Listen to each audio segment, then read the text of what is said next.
Hello बच्चों, मैं हूं आर के सिंह और आप देख रहे हैं हमारा प्यारा सा चैनल ट्रांसेंड फिजिक्स। चलिए हम लोग वेक्टर के सीरीज को थोड़ा और आगे बढ़ाते हैं। कुछ लोग तो ये सोच रहे होंगे कि सर आज वेक्टर के सीरीज में क्या खास है। तो आज वेक्टर के सीरीज में है हमारा पोजीशन वेक्टर, या फिर आप इसे डिस्प्लेसमेंट वेक्टर भी कह सकते हो। एक बात तो तय है कि मोशन हर चीज में लगभग है, ऐसा कोई भी चीज यूनिवर्स में नहीं है जो रेस्ट में है। ठीक है, इसके बारे में ज्यादा डिटेल से हम लोग काइनेमेटिक्स में बात करेंगे, लेकिन फिलहाल अच्छा, मोशन अगर हर चीज में है तो हर चीज अपना पोजीशन बदलता है। अब सवाल यहाँ खास है कि अगर कोई भी चीज अपना पोजीशन बदल रहा है तो उसको वेक्टर के तौर पे हम कैसे लिखेंगे। ठीक है, तो हम लोग जब कोई बंदा या कोई भी बॉडी, ठीक है, अपना पोजीशन एक पॉइंट से दूसरे पॉइंट में बदलता है तो उसको एक्सप्रेस करने के लिए हम लोग पोजीशन वेक्टर या फिर डिस्प्लेसमेंट वेक्टर का सहारा लेते हैं। ठीक है, अब यहाँ पे एक और इंटरेस्टिंग सवाल है कि अभी जो हम पढ़ रहे हैं ये इसका मैथमेटिकल पार्ट है। ठीक है, और इसका फील्ड वाला पार्ट आप काइनेमेटिक्स में ज्यादा डिटेल से एनालाइज करोगे। इसका मतलब ये नहीं है कि आज का पार्ट बोरिंग होने वाला है, बिल्कुल नहीं। थोड़ा सा आप धैर्य रखें और देखेंगे कि टॉपिक आज भी कहीं ज्यादा मजेदार है। ठीक है, तो चलिए हम लोग शुरू करते हैं पोजीशन वेक्टर। पहले ये समझिए कि पोजीशन वेक्टर की जरूरत क्यों पड़ रही है हमें। ठीक है, और इससे हमें क्या फायदा हुआ। अभी तक आप जो कुछ भी पढ़ रहे थे वेक्टर में, या आप वेक्टर लिखना सीखे हैं, है ना, लेकिन आपने कौन सा पार्ट सीखा है ये जरा बता दूं मैं आपको। ठीक है, अगर मान लीजिए कि ये हमारा ओरिजिन है, ध्यान से सुनिए, ये हमारा ओरिजिन है और एक बंदा ओरिजिन से कोई एक पॉइंट पे जाता है। ठीक है, तो अगर कोई बंदा ओरिजिन से किसी एक पॉइंट पे जा रहा है x, y पे, तो आप इसका वेक्टर आराम से लिख सकते हो। आप इसको कैसे लिख सकते हो, एक्स आई क्या प्लस वाई जे, है ना। तो इस तरह की चीजों को आप बहुत आसानी से लिख सकते हो। यानी कि कोई वेक्टर जिसका टेल ओरिजिन से अटैच है उस वेक्टर को लिखना काफी आसान है। आप इसको टेल भी कह सकते हो या फिर आप इसको इनिशियल पॉइंट भी कह सकते हो। ठीक है, जो कहना है आप कह सकते हो।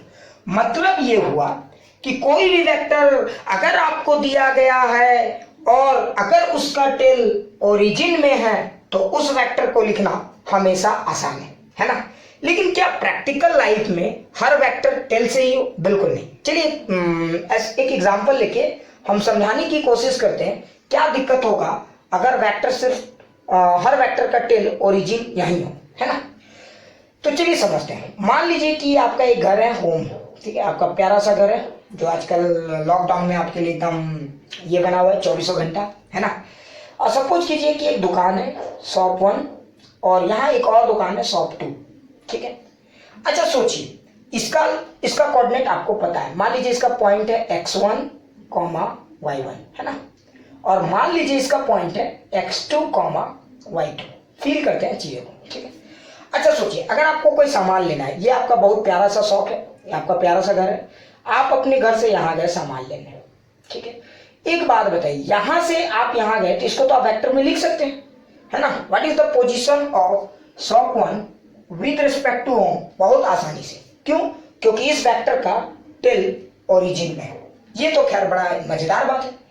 अच्छा सोचो सारा सामान यहाँ नहीं मिला, कुछ सामान यहाँ नहीं मिला। ठीक है, अब आप क्या करोगे? अब आप देखोगे कि शॉप 2 जाना है तो आप बोलोगे भैया मुझे तो वेक्टर नहीं आता है, यहाँ से यहाँ मुझे जाना है। अब तुम करोगे क्या? फिर वापस जाओगे और फिर ऐसे जाओगे वेक्टर लिखने के चक्कर में।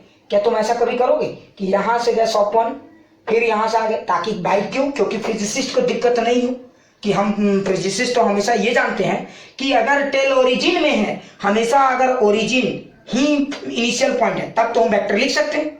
तो आप फिजिसिस्ट को आसान करने के लिए क्या करोगे? आप यहाँ से यहाँ गए फिर वापस घर गए, सामान रखे और फिर यहाँ से शॉप 2 गए ताकि इसका लोकेशन लिखा जा सके, है ना, और आप इसको लिख के बता सकते हो। तो अब समस्या ये है कि हर बार आप ओरिजिन से कहीं भी मूव नहीं करते। बहुत बार ऐसा सिचुएशन आता है कि आप क्या करते हो, घर से दुकान गए, इस दुकान से उस दुकान में गए, लेकिन ध्यान से देखो अगर आपने घर को ओरिजिन माना तो ये दुकान अब आपका ओरिजिन नहीं रहा और ये दुकान भी अब आपका ओरिजिन नहीं रहा। अब आप कहां से कहां गए? इस दुकान से इस दुकान। अब यहाँ पे खेल बड़ा इंटरेस्टिंग हो जाता है कि अगर आप इस दुकान से इस दुकान में गए हो तो देखो इस वेक्टर को कैसे लिखा जाएगा। क्लियर? अगर आप इस दुकान से इस दुकान में गए हो तो इस वेक्टर को कैसे लिखा जाए? अगर आप इसको बहुत अच्छे से एनालाइज करो तो आपको दिखेगा कि इस वेक्टर का टेल ओरिजिन में नहीं है, कोई एक जनरल पॉइंट है ना? और इस वेक्टर का हेड, खैर हेड तो कहीं भी हो सकता है, लेकिन वेक्टर का टेल बड़ा इंपॉर्टेंट है। इस वेक्टर को लिखना आसान क्यों है? ध्यान से देखो, इस वेक्टर को लिखना आसान इसलिए था क्योंकि इसका टेल ओरिजिन में। इस वेक्टर को लिखना आसान क्यों है? क्योंकि इसका टेल ओरिजिन में। लेकिन इस वेक्टर को लिखना थोड़ा सा आपके लिए दिक्कत हो सकता है क्योंकि इसका टेल ओरिजिन में नहीं है। अब यहां पे गेम यही आ जाता है कि अगर कोई वेक्टर का टेल ओरिजिन में नहीं है तो उस वेक्टर को रिप्रेजेंट कैसे करेंगे? तो बेसिकली पोजीशन वेक्टर में इसी चीज को हम लोग एनालाइज करेंगे। क्लियर? अब आप समझ गए होंगे कि पोजीशन वेक्टर की जरूरत क्यों पड़ती है। समझ गए ना बिल्कुल अच्छे से? तो मैं आपको फील भी कराऊंगा, बिल्कुल टेंशन लेने की कोई जरूरत नहीं है। चलिए तो शुरू करते हैं, ठीक है? अच्छा, ये तो समझ गए। तो चलिए एक जनरल पॉइंट से हम बात करते हैं, आपको पूरा फील कराएंगे, बिल्कुल चिंता ना करें, एकदम चिंता किसी को नहीं करना है, ठीक है? चलिए फील कराते हैं आपको, ठीक है? देखिए, अब आप सोचिए कि कोई एक ये हमारा कोऑर्डिनेट सिस्टम है। देखो ये एक्चुअली 2D है, 2D में ड्रॉ करो, लेकिन इसमें 3 जनरल पॉइंट्स में 3D कर लूंगा, ठीक है? हाँ ठीक है। सोचो एक कोई यहाँ पे एक पॉइंट है, ठीक है? यहाँ पे कोई बटरफ्लाई या कुछ है। जैसे आप इमेजिन करो कि मान लो कि मेरे हाथ में एक बटरफ्लाई है, ध्यान से देखना, अगर मेरे हाथ में एक बटरफ्लाई है और मैंने इस बटरफ्लाई को छुआ, ठीक है? और देखो यहाँ पे ओरिजिन, इस बार देखो ये ओरिजिन यहाँ नहीं है, ओरिजिन तो मेरा रूम का कॉर्नर है और मैं रूम की मिड में हूँ, समझ रहे हो ना? तो मान लो अगर मैंने यहाँ पे एक बटरफ्लाई को छोड़ा, तो देखो बटरफ्लाई का तो नेचर जानती है, उड़ते हुए ऐसे चलेगी, गिट गिट गिट गिट गिट, ठीक है? ये तो 3D में उड़ रही है, बटरफ्लाई किस में उड़ती है? 3D में। तो अगर 3D स्पेस की बात करेंगे, एक्स देखो ये था एक्स वाई या एक्स वाई जेड, तो अगर इस 3D का बात करोगे तो एक बटरफ्लाई यहाँ थी, उड़ते हुए चली गई, गिट गिट गिट गिट। अच्छा, ये बटरफ्लाई अगर उड़ते हुए चली गई तो ध्यान से देखो, ये बटरफ्लाई का इनिशियल पॉइंट है, समझने की कोशिश करो, और ये बटरफ्लाई का कौन सा पॉइंट है? Final point. तो आप इसको कैसे लिख सकते हो वेक्टर में? याद है ना, इनिशियल पॉइंट और फाइनल पॉइंट को ज्वाइन करते हैं, और इनिशियल पॉइंट और फाइनल पॉइंट को ज्वाइन करने पे जो वेक्टर मिलता है इसी को हम लोग कहते हैं पोजीशन वेक्टर, ठीक है? यही हमारा डिस्प्लेसमेंट वेक्टर। एक खास बात क्या होता है डिस्प्लेसमेंट वेक्टर का, ध्यान से सुनो, इनिशियल पॉइंट और फाइनल पॉइंट सेम है। एक चीज ध्यान देना, बटरफ्लाई ऐसे भी जा सकती थी या ऐसे भी जा सकती थी, या ऐसे भी जा सकती थी। बटरफ्लाई का मोशन किसी भी तरीके से या किसी भी डायरेक्शन में हो सकता है, बस ध्यान देना ये है कि उसका इनिशियल पॉइंट और फाइनल पॉइंट सेम रहेगा, ठीक है? ये इंडिपेंडेंट ऑफ पाथ है। बटरफ्लाई का मन कैसे उड़े? बस बटरफ्लाई भाई हमने जो 2 पॉइंट माना है, अगर ये बटरफ्लाई का ये 2 पॉइंट फिक्स है, यहां से उड़ी बटरफ्लाई और यहां तक गई, तो यही इसका पोजीशन वेक्टर, यही यहां से उड़ के यहां तक गई, यही इसका क्या है? पोजीशन वेक्टर है। क्लियर? तो अगर हम इस मार्कर के पॉइंट ऑफ व्यू से बात करें तो अगर बटरफ्लाई यहां से उड़ के यहां गई तो यही इसका पोजीशन वेक्टर है। इसका मतलब ये नहीं हुआ कि बटरफ्लाई सीधा उड़ी है, हो सकता है बटरफ्लाई ऐसे उड़ के गई हो टिंग, हो सकता है ऐसे उड़ के गई हो टिंग, समझ में आना? बस इनिशियल और फाइनल पॉइंट मैटर करता है, ठीक है? तो चलिए अब हम लोग समझ गए कि मान लीजिए कि एक कोई पॉइंट था, ठीक है? और यहाँ पे उड़ के बटरफ्लाई यहाँ आ गई, ठीक है? तो ये तो इनिशियल पॉइंट है, तो let this point B x1, y1, z1। इस पॉइंट को मैंने x1, y1, z1 मान लिया। अच्छा, और इस पॉइंट को मैंने क्या मान लिया? x2, y2, z2, ये हमने मान लिया, लेट कर लिया। अच्छा, अगर आप लेट किए तो देखो बटरफ्लाई उड़ के यहां से यहां जा रही है, ध्यान से देखिए, ठीक है? अगर बटरफ्लाई उड़ के यहां से यहां जा रही है तो ये इसका हो गया इनिशियल पॉइंट और ये हो गया इसका फाइनल पॉइंट। इन दोनों पॉइंट को ज्वाइन कर दीजिए, यही हो गया आपका पोजीशन वेक्टर। क्लियर? यही हो गया पोजीशन वेक्टर। तो position vector basically displacement vector है। हाँ, यहाँ खास बात ये ध्यान देने की बात है कि पोजीशन वेक्टर एक जनरल फॉर्म है, ठीक है? जिसमें टेल आपका कहीं भी हो सकता है, वो ओरिजिन में भी हो सकता था या किसी जनरल पॉइंट में हो सकता था। लेकिन अगर ओरिजिन में तो उसके वेक्टर को लिखना हमेशा आसान माना जाता है, अगर किसी और जनरल पॉइंट में तो कैसे लिखेंगे, बस यही पढ़ना है। और जनरल पॉइंट के अंदर ओरिजिन भी कंसीडर हो सकता है, इसलिए अगर आप इस कंसेप्ट को समझ रहे हो तो आप कहीं ना कहीं उसको भी इनडायरेक्टली समझ रहे हो। क्लियर? लेकिन एक समस्या है यहाँ। अब सवाल है कि सर इस वेक्टर को लिखेंगे कैसे? समझ में आ रहा है? क्योंकि यहाँ पे देखो इस वेक्टर का टेल तो ओरिजिन में है नहीं, अब हम क्या करेंगे? क्या अब हम चुपचाप बैठ जाएंगे? नहीं, तुम लोग फिजिसिस्ट हो, ठीक है? हिम्मत नहीं आ रहा है, जरा सोचो क्या करेंगे, सोचो, थिंक ऑन इट, सोचो। अच्छा, सोच लिए, बिल्कुल। कुछ लोगों ने बोला हाँ सर सोच लिए। ध्यान से देखो, इस वेक्टर का टेल कोई ओरिजिन तो नहीं है, कोई बात नहीं, लेकिन बताओ मुझे इस वेक्टर को ड्रॉ करना है। खैर कोई बात नहीं, ये नहीं पता चल रहा है, लेकिन जरा ध्यान से देखो, इस वेक्टर को यहाँ से ज्वाइन किया जा सकता था कि नहीं, ध्यान से देखो, तो इस वेक्टर को यहाँ ज्वाइन किया जा सकता था, ध्यान से देखो, तो ये एक वेक्टर हो गया, ध्यान से देखो। अच्छा, आपने इसको ड्रॉ कर दिया और इसको ड्रॉ कर दिया, ध्यान से देखो।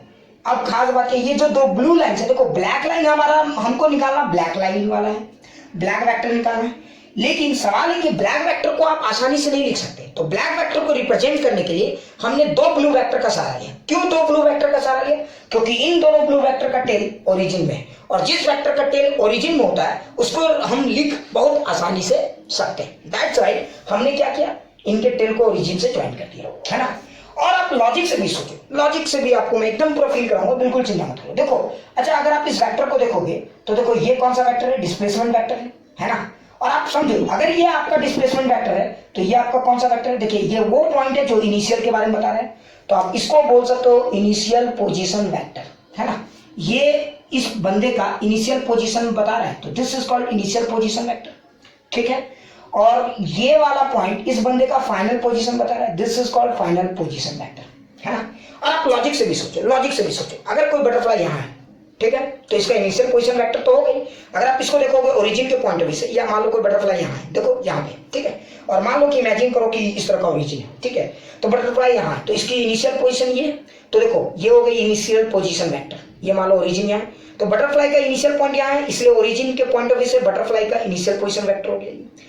अगर जरा सोचो, ये इनिशियल पोजीशन वेक्टर हो गया, उसके बाद मान लो कि यहाँ से बटरफ्लाई उड़ा, ध्यान से देखो, तो ये इनिशियल पोजीशन वेक्टर, ओरिजिन यहाँ है, ध्यान से देखना, ओरिजिन यहाँ है, ठीक है, यहाँ से उड़कर बटरफ्लाई ऐसे गया, टिंग डिंग डिंग डिंग, तो बटरफ्लाई उड़ के यहाँ से यहाँ तक गया, तो ये डिस्प्लेसमेंट वेक्टर हो गया, तो इसी को हम लोग कहते हैं पोजीशन वेक्टर। ध्यान से देखो, अगर आप, ये हमारा हो गया पोजीशन वेक्टर, तो अगर जरा सोचो, अगर ये हमारा पोजीशन वेक्टर हो गया, ये इनिशियल वेक्टर, तो बताओ बटरफ्लाई की फाइनल पोजीशन तो ये हो गई, तो ये हमारा हो जाएगा फाइनल पोजीशन वेक्टर। तो ये वाला जो मेरा हैंड रिप्रेजेंट कर रहा है, this is the final vector, है ना। हाँ, और देखो ये दोनों ओरिजिन है, यहाँ पे ओरिजिन यहाँ है, क्लियर हो गया ना। आप समझ गए होंगे मैं क्या कह रहा हूँ, है ना, क्लियर, अच्छे से समझ में आ रहा है। जैसे एक और एग्जाम्पल से समझाता हूँ, ठीक है, ताकि आपको गेम समझ में आए।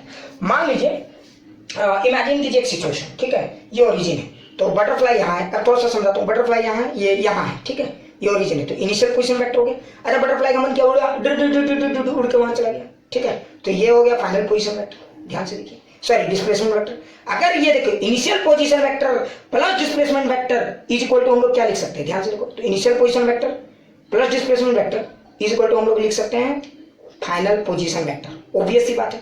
आपने सोचो, आप अगर किसी रूम में बैठे हो और रूम का एक कॉर्नर इनिशियल है, तो आप इनिशियल पॉइंट में अगर आप में डिस्प्लेसमेंट वेक्टर होगा तभी तो आपका फाइनल वेक्टर डिफाइन होगा। तो इनिशियल पोजीशन, देखो फाइनल पोजीशन दो चीजों पे डिपेंड करता है, पहला कि आपका इनिशियल पोजीशन क्या है, और दूसरा कि आपका डिस्प्लेसमेंट वेक्टर कैसा है। क्लियर हो गया ना, एकदम अच्छे समझ में आ गया। तो देखिए क्लियर हो गया, एकदम क्लियर, अच्छे से समझ में आ गया।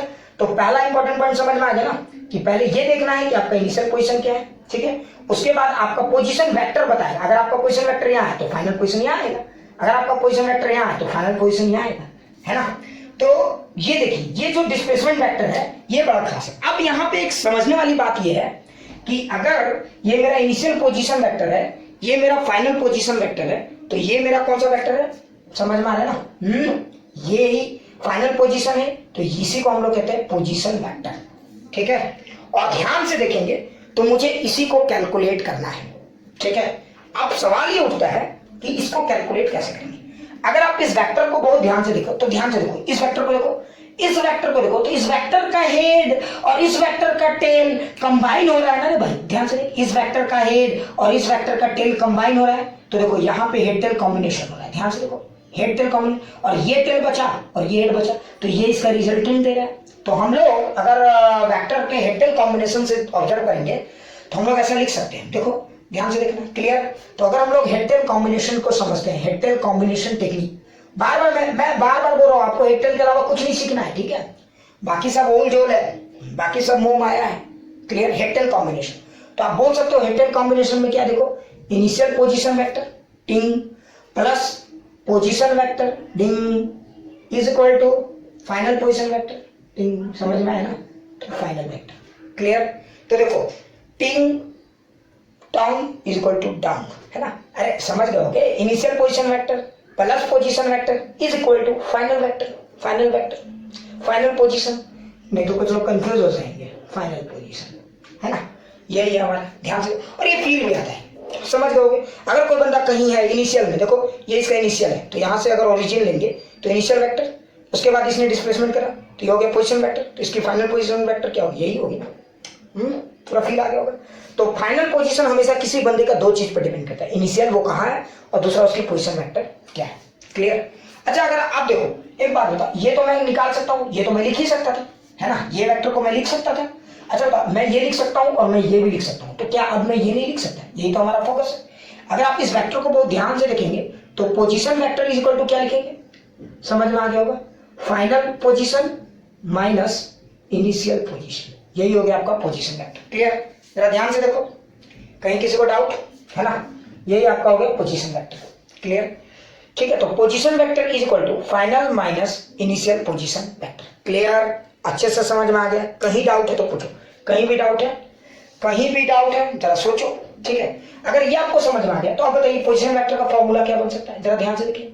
तो position vector is equal to final position. अच्छा फाइनल पोजीशन को तो आप लिख सकते थे, देखो ये वेक्टर है ना, तो इसका तो ये पॉइंट है, तो फाइनल पोजीशन की जगह आप क्या लिख सकते थे, x2i cap plus y2j cap plus z2k cap, आप लिख सकते हो ना ऐसा, माइनस है ना x1i cap plus y1j cap plus z1k cap. क्या आप ऐसा नहीं लिख सकते हो? बिल्कुल, देखो मैं लिख सकता हूँ नहीं, ये हो गया आपका फाइनल पोजीशन वेक्टर, ये वाला वेक्टर, और यह हो गया आपका इनिशियल पोजीशन वेक्टर। अगर आप इसको थोड़ा बहुत आई के साथ कंबाइन करोगे, समझ रहे हो ना, लिटिल बिट रीअरेंजमेंट। और एक चीज जान याद रखना, आई को हमेशा आई के साथ ऑपरेट करेंगे, जे को हमेशा जे के साथ, और के को हमेशा के साथ। ठीक है, क्यों? अभी सोचो, अगर मान लो एक टोकरी में, जैसे इमेजिन करो, इमेजिन समझाने के लिए, लॉजिकली, ऐसा नहीं कि अब इसी के पीछे पड़ जाना मास्टर जी के पीछे। ठीक है, ये 2 मैंगोज प्लस 3 ऑरेंजेस एक टोकरी में, और एक टोकरी में 7 मैंगोज प्लस 9 ऑरेंजेस। तो आप क्या करोगे, टोटल अगर बोलिएगा टोकरी में कितना है, तो ऑरेंज को ऑरेंज के साथ, इंडिकेटर हमेशा सेम इंडिकेटर के साथ होता है ऑपरेट। ठीक है, मैंगोज हमेशा मैंगोज के साथ। तो बताओ इस टोकरी में कितना है, 9 मैंगोज और कितना है 12 ऑरेंजेस, ऐसे लिखोगे ना।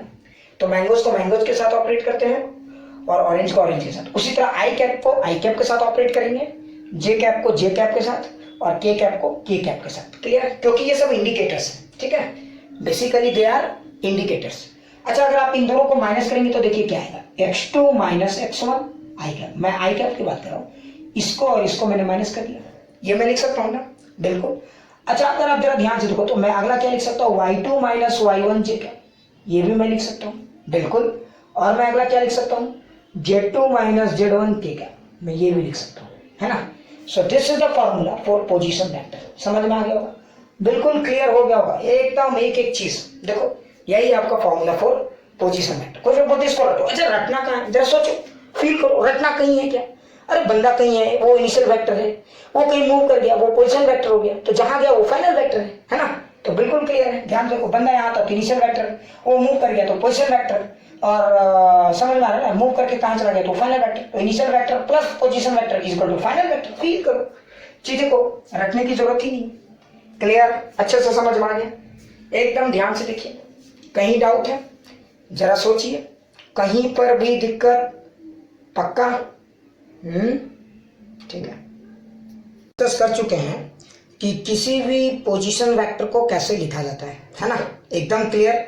ऐसे आप देखोगे तो इसको याद रखना बहुत ज्यादा टफ नहीं है। जैसे मैं आपको एग्जांपल के तौर पर बताता हूँ, मान लीजिए कि आपका इनिशियल पॉइंट है x1 y1 z1, है ना, ठीक है, और आपका फाइनल पॉइंट है x2 y2 z2। आप इसको डायरेक्ट भी लिख सकते हो, ठीक है, वो तो कंसेप्ट का पार्ट था, लेकिन आप चाहो तो इसको डायरेक्ट भी लिख सकते हो, है ना।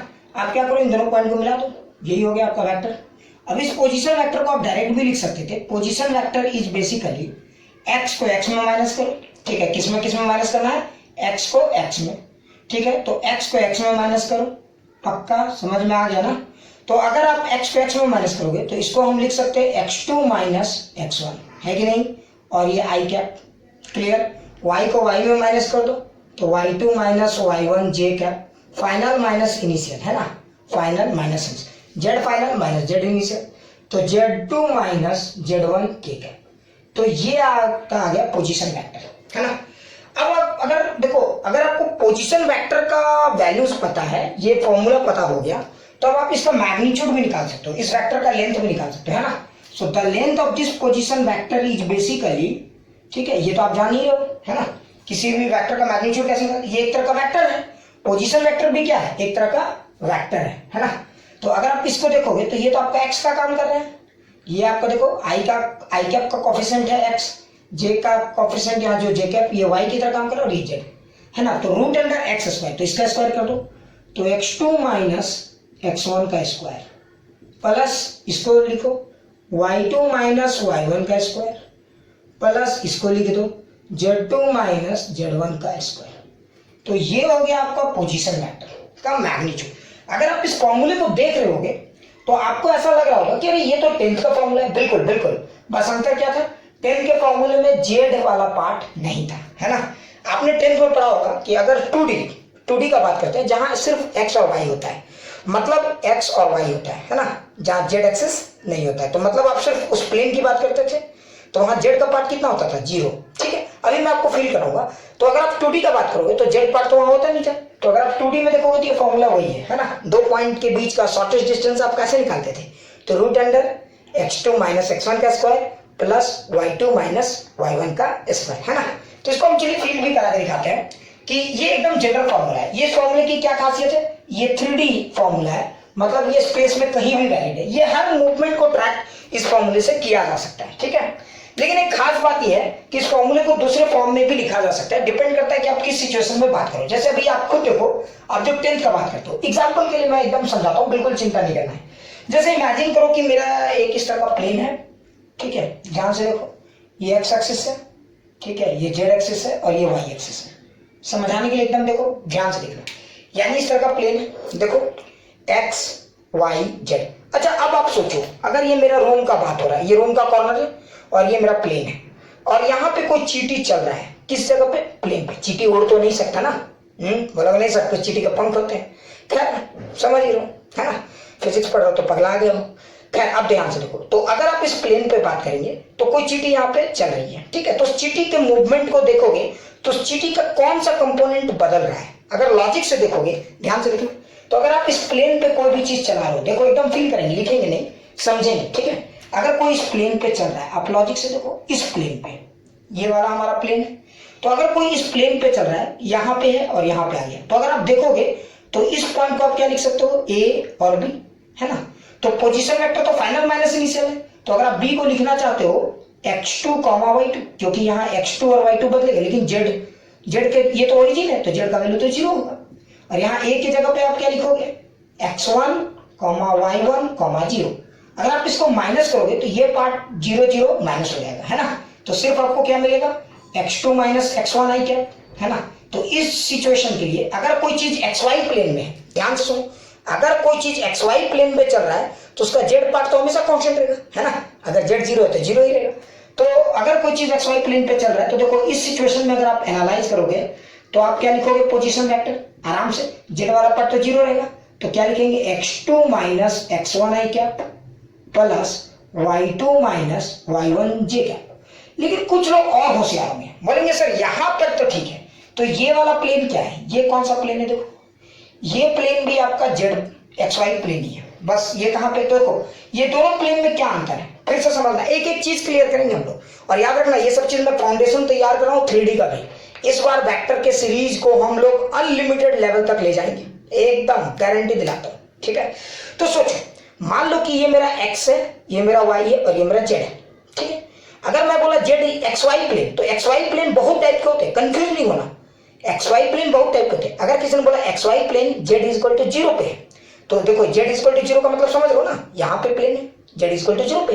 किसी ने बोला नहीं z इज इक्वल टू 1 पे है, तो ये प्लेन यहाँ पे है, क्लियर। किसी ने बोला नहीं z इज इक्वल टू 3 पे है, यहाँ पे, z इज इक्वल टू 4 यहाँ पे, z इज इक्वल टू 5 यहाँ पे, ठीक है। तो जैसे आप अगला z के लिए, तो देखो ये भी XY प्लेन है, कंफ्यूज नहीं होना, ये भी XY प्लेन है और ये भी XY प्लेन है, ठीक है।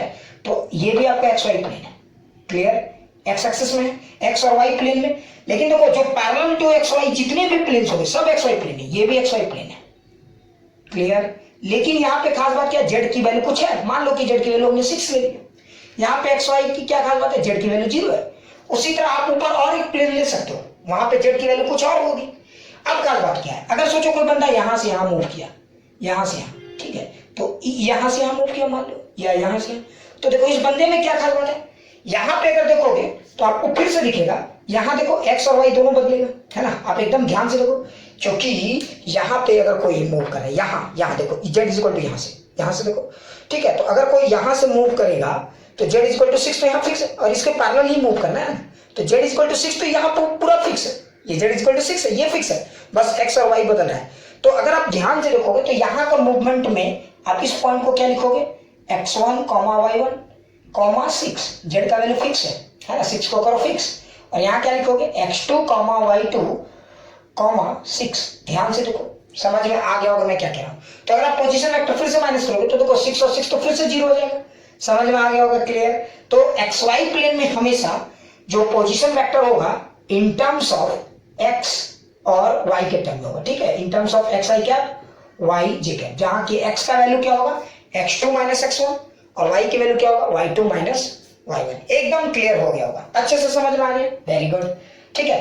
अब जैसे इतना ही नहीं, अब आप सोचो चीटी चल रही थी, तो चीटी तो यहाँ पे बचे, उसके लिए XY प्लेन, लेकिन अगर सोचो कि कोई लीजर है, ठीक है, कोई छिपकली है, तो उसके लिए वही पोजीशन वेक्टर क्या हो सकता है, छिपकली का समझ रहे हो ना मतलब, ठीक है, वॉल लिजर्ड है ना, आपके घर में मान लो कोई छिपकली है, ठीक है। तो अगर कोई छिपकली है तो जरा सोचो क्या होगा सिचुएशन, है ना, ये इस तरह से देख लो, एकदम क्लियर करना है हम लोग को, ठीक है, ज्यादा टफ नहीं करेंगे हम लोग। ये x है, y है, z है।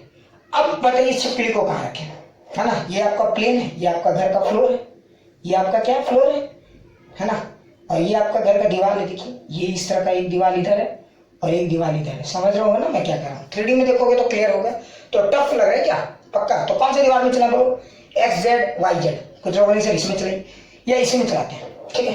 अगर सोचो कोई छिपकली यहाँ है, कहाँ चला बोलो, पक्का यहीं चला, ठीक है। अगर कोई छिपकली यहाँ, तो देखो वो एक्जेड प्लेन में चल रही है ना, तो एक्जेड प्लेन में चल रही है, तो यहाँ पे अगर छिपकली यहाँ से आ गई तो ध्यान से देखना, यहाँ पे y की वैल्यू तो 0 होगी, आप कुछ फील नहीं कर पा रहे, क्योंकि थोड़ा सा अजीब है, x Y Z.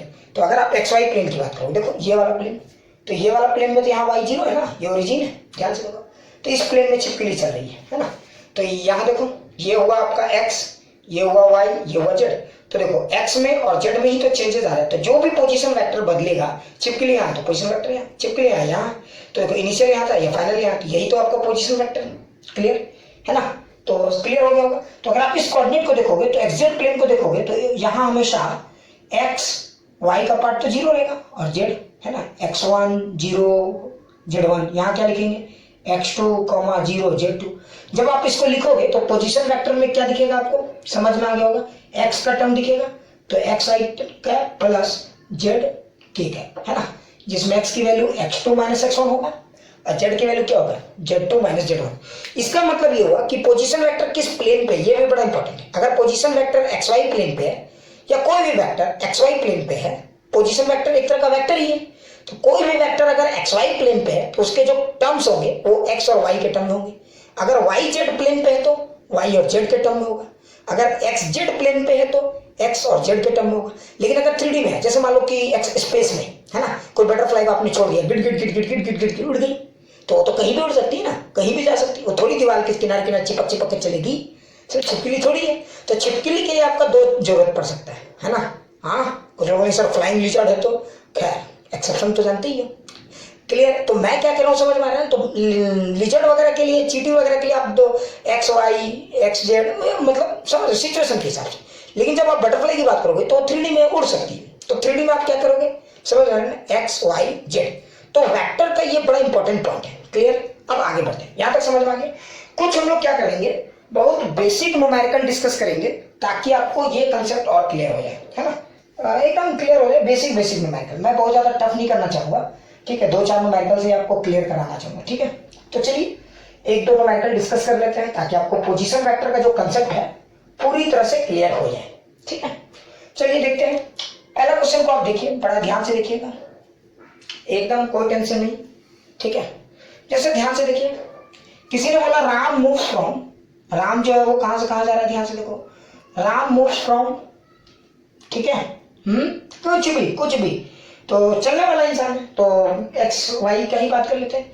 Ram move from 2, 2, ठीक है, कुछ भी क्या ले ले बोलो? 4,8। ठीक है, ये राम का मूवमेंट है। तो राम यहां से आ गया। अब इंपॉर्टेंट ये है कि अगर आप पोजीशन वेक्टर की बात करोगे तो राम यहां से आ गया, कैसे गया ये आपके लिए कोई मैटर नहीं करता। ठीक है, तो अब आप क्या करोगे? आपको क्या निकालना? Find position vector. क्या करना है? Find position vector. क्लियर है ना? तो आप वीडियो को पॉज करके सॉल्व कीजिए, फटाक से कर लिए होंगे। बहुत आसान सवाल है, मैं कर दे रहा हूं क्योंकि मैंने इस बार बोला है कि मैं जीरो लेवल का भी बात करूंगा और हायर लेवल का भी, इसलिए ध्यान से देखो। अगर आप इस सवाल को समझ गए तो देखो ये इनिशियल पॉइंट है और ये क्या है? Final point. और आपको क्या निकाले? Position vector. तो याद है ना पोजीशन वेक्टर क्या होता है? क्लियर है एकदम? एक बार फिर से देखो, एकदम याद होना। ये कोई बंदा यहाँ, तो दिस इज इनिशियल पोजीशन, थोड़ा मूव करके दिस इज पोजीशन वेक्टर, और ये हो गया फाइनल वेक्टर। तो position vector is equal to क्या लिखे थे? याद आ रहा है? Final position vector minus initial position vector, है ना? अब फाइनल पोजीशन वेक्टर लिखना है तो इसको लिख दो राम। ये अच्छा, ये क्या पता चल रहा है कि राम XY प्लेन में चल रहा है। क्लियर? तो 4,8 इसको क्या लिखेंगे? तो 4i क्या प्लस 8j क्या, ये हो गया इसका फाइनल पोजीशन वेक्टर। ये वाला फाइनल माइनस इनिशियल, क्योंकि राम यहां से आ गया है तो ये वाला पॉइंट है 2,2 और ये वाला पॉइंट है 4,8। अब कुछ लोग मत पड़ जाना मास्टर जी के पीछे, सर 8 तो ऊपर होता है, समझाने के लिए बता रहे। ठीक है, माइनस इनिशियल में क्या लिखेंगे? 2i क्या प्लस 2j क्या, है ना? अगर आप इसको सॉल्व करोगे तो ये आ जाएगा 2i क्या प्लस 6j क्या। ये अब आपके ऊपर है कि आप इसको कैसे लिखना चाहते हो, ये प्योर आपके ऊपर है। ध्यान से देखो, अब आप चाहोगे तो इसका मैग्नीट्यूड भी निकाल सकते हो। क्लियर? अच्छे से समझ में आ गया?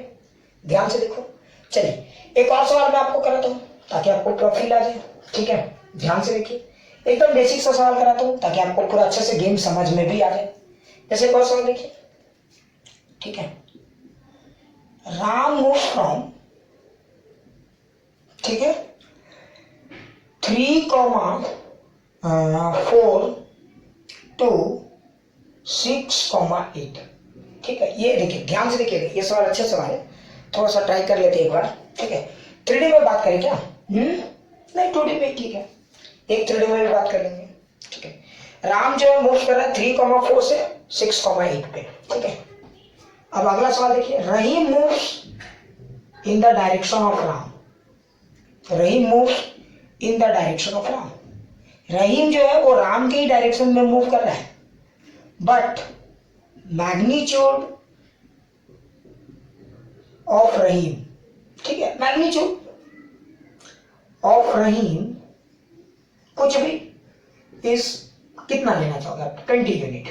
इस सवाल का लॉजिक समझिए, सवाल क्या कर रहा है समझ में आ गया ना? एकदम सवाल को पहले फील कीजिए, उसके बाद ट्राई करेंगे। ठीक है, एक एक चीज करेंगे, पहले ट्राई कीजिए, ध्यान से देखिए इस सवाल को, समझ में आ गया? चलिए, अगर आप इस सवाल को देखेंगे तो आपको एक एक चीज, बेसिक चीजें क्लियर हो गया होंगे, है ना? ये सब देखो एकदम कंसेप्ट क्लियर कराने के लिए इलस्ट्रेशन है। न्यूमेरिकल का जो वेक्टर का न्यूमेरिकल है उसका हम लोग तो एक अलग से सीरीज लेकर आएंगे, तो चिंता नहीं करना है। ठीक है, ये सब बेसिक कंसेप्ट क्लियर करने के लिए करा रहे हैं।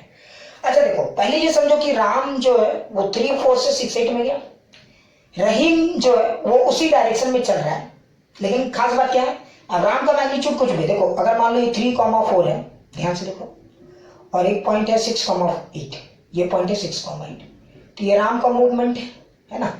ये किसका पोजीशन वेक्टर है? राम का पोजीशन वेक्टर है कि नहीं? क्लियर? अच्छे से समझ में आ गया? अब अगर राम इस डायरेक्शन में चल रहा है तो रहीम भी उसी डायरेक्शन में चल रहा है, लेकिन रहीम का मैग्नीट्यूड कुछ अलग है। ठीक है, रहीम का मैग्नीट्यूड 20 यूनिट। सवाल क्या, ध्यान से सुनिए, find position vector of Ram and Rahim, ये है हमारा सवाल। क्लियर? क्वेश्चन एकदम अच्छे से समझ में आ गया। देखिए क्वेश्चन को भी मैंने एक्सप्लेन कर दिया है। ठीक है, चलिए अब सॉल्यूशन करते हैं। ठीक है, मैं पहले ही सॉल्यूशन करके लिख दिया था, तो अगर इस सवाल को देखेंगे तो चलिए सॉल्यूशन को एनालाइज करते हैं क्या हुआ है इस सवाल में। ठीक है, तो अगर आप इस सवाल को देखेंगे तो राम जो है वो यहां से यहां चला, रहीम का क्या खास बात है, रहीम भी उसी डायरेक्शन में चला है जिस डायरेक्शन में राम चला है, लेकिन अंतर यह है कि रहीम का मैग्नीट्यूड है 20 यूनिट, है ना? तो सबसे पहले आप पोजीशन वेक्टर ऑफ राम निकाल लीजिए। क्लियर? तो मैं सबसे पहले क्या करूंगा, पोजीशन वेक्टर ऑफ राम, तो मैं डायरेक्ट लिख देता हूं RAM, राम। इस लॉजिकली समझा, आप कितना ये सब के सिंबल के पीछे हो, ये तो कुछ लोग ढकता नहीं है ना, लिखना ही पड़ेगा। देखो तो position vector of Ram subscript में लिख दे रहा हूं। अगर आप पोजीशन वेक्टर ऑफ राम का बात करेंगे तो फाइनल माइनस इनिशियल है ना, तो कितना होगा 6 माइनस 3 आई क्या प्लस देखो 8 माइनस 4 जे क्या, ये हो गया पोजीशन वेक्टर ऑफ राम। तो बोलोगे सर इससे फायदा क्या होगा? देखो रहीम का पोजीशन वेक्टर आपको निकालना है, तो पोजीशन वेक्टर ऑफ रहीम यही तो निकालना है आपको।